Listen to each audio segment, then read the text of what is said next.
Nós vamos começar, primeiramente, dia 21 de setembro,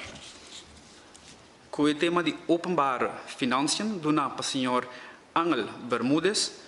e depois de ele sigue dia 29 de setembro, decision making de parte do senhor Tico Cruz. Den luna de outubro, fecha em 5 e 12,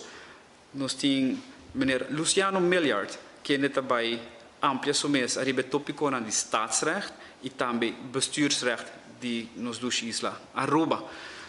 Dia 19 e dia 26 de outubro, senhor René Herdey também dirige sommes arriba tópico de direito para enseñanza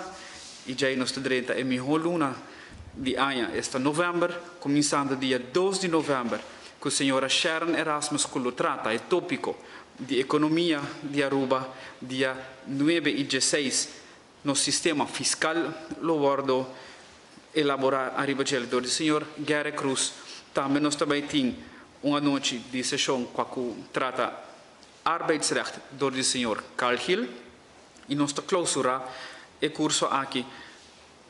do senhor Mike Eyman, tratando ideologia político em geral, como cidadão que quizás que amplia o conhecimento do nosso sistema democrático e político, como está compreender e escuta também o que é difícil para compreender, de nos banda nos quer invitar para participar e ampliar o conhecimento e assim botar criar eigenlijk também bom mês, formando bom mês politicamente tique mais forte.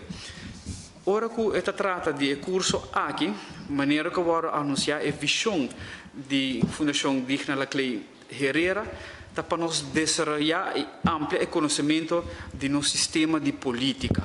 E da parte aqui está importante para subrayar que é necessário para como cidadão que nível de conhecimento que você tem para participar no desenvolvimento e desenho do futuro de nos duas islas Aruba. Por começar com a registração